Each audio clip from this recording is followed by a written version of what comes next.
प्राचीन काल से ही दातुन का विधान था कि हम लोगों को पेस्ट की जगह, टूथब्रश की जगह पर दातुन प्रयोग करने से, क्योंकि एक तो आपको हर रोज फ्रेश एक नई हमारे को टूथ जो ब्रश है वो मिलता था।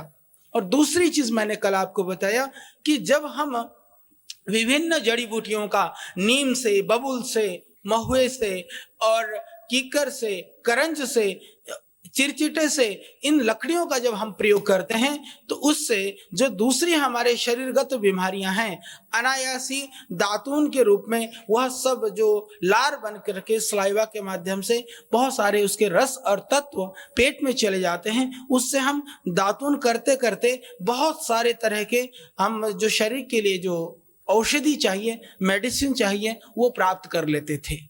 तो बाद में पेस्ट के रूप में तो एक ही तरह का पेस्ट होता है, उसको आप करते रहते हैं और उसमें भी कई तरह की समस्या है। जैसे आप मंजन करते हो तो मंजन आप पहले उसमें से बाहर निकालते हैं। यदि आप पेस्ट करते हैं तो आपने देखा होगा कि एक का जो ब्रश है वो पेस्ट के मुंह पे लगाते हैं तो पेस्ट एक तरह से जूठा हो जाता है, उसकी जो बैक्टीरिया है, उसके दांतों की जो गड़बड़ी है, बीमारी है, उस पेस्ट में लग जाती है। और दूसरा, ब्रश के लिए भी मैंने कहा था कि प्रतिदिन उस ब्रश का प्रयोग करना बहुत हानिकारक है, परंतु यदि आप चाहते हैं कि हर रोज नए ब्रश तो सब लोग नहीं खरीद सकते, तो उसको गर्म पानी से धोएं। और जहां तक बात रही कि दातुन के लिए, यदि आप कहीं भी रहते हैं, विदेशों में हैं, देश में हैं, शहरों में हैं, आपको ताजे दातुन नहीं मिल पाता है, तो उसका सरल सा उपाय है कि दातुन को ले जाकर के इकट्ठे रख लें, सुरक्षित जगह पर रख लें, रात को भिगो दें और प्रातः काल उस दातुन को आप करें। और मंजन, जैसे हमारे यहाँ पर दिव्य मंजन है या दूसरे आयुर्वेदिक जो अच्छे मंजन है, उनका प्रयोग कर सकते हैं।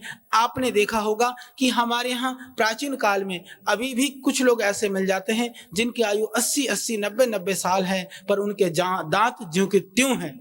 तो इसीलिए जरूरी है कि, मैं तो बहुत कम हमें पता है कि जो पेस्ट करते हैं और बुढ़ापे में भी उनके दांत सलामत हो, तो इसीलिए हमें पेस्ट की जगह मंजन और दातून को प्रश्रय देना चाहिए। और दंत मंजन के अतिरिक्त एक और विधान है आयुर्वेद में, वो है मसूड़ों की मसाज। उंगली से सुबह उठ करके आप मंजन ना भी करें, धीरे धीरे उनकी मालिश करें। ऊपर और नीचे मालिश करने से ही जो मसूड़े की बीमारियां हैं, दांतों के रोग हैं, उससे आप बच सकते हैं। मैंने कहा था उसके लिए जो आयुर्वेद में विधान है कि बीच की ये उंगली से, इससे मसूड़े की मालिश का विधान है। और आपको मसूड़े में कोई प्रॉब्लम्स है, जैसे किसी को पायरिया है, कोई इन्फेक्शन है, तो मैं आपको बहुत सरल और सहज दवाई बताता हूँ। कल चलते चलते मैंने आपको बताया था कि हम उसमें सरसों का तेल और उसमें सेंधा नमक और हल्दी, ये आपको सब जगह उपलब्ध है। दुनिया में किसी भी कोने में रहते हो, हालांकि भारतवर्ष की तो विडंबना है कि यहाँ जो सरसों पैदा होने की भूमि होकर के भी शुद्ध सरसों का तेल मिलना बहुत दुस्तर हो गया। पिछले दिनों में क्या हुआ, क्योंकि हम लोग आयुर्वेद में प्रयोग करते हैं, तिल का बहुत प्रयोग होता था। जब हमने तेल खरीद करके लाते थे तो पता चला कि वो 60 रुपया लीटर तेल मिलता है। जब हमने कहा कि तेल अपने यहाँ निकाल करके तिल से तेल निकालेंगे, हमने तेल निकालने की मशीन लगा ली। जब तिल खरीदने गए तो तिल मिलता था 70 रुपया। तो आप अंदाजा लगा सकते हैं, जब तिल 70 रुपया किलो मिलता है बाजार में, तो 60 रुपया किलो तेल कैसे मिल सकता है। तो ये इसकी विडंबना है कि इसकी शुद्धता की परख तो हमें करना होगा कि तेल की जगह पर और कुछ लगा करके आप कह दें कि लाभ ना हुआ।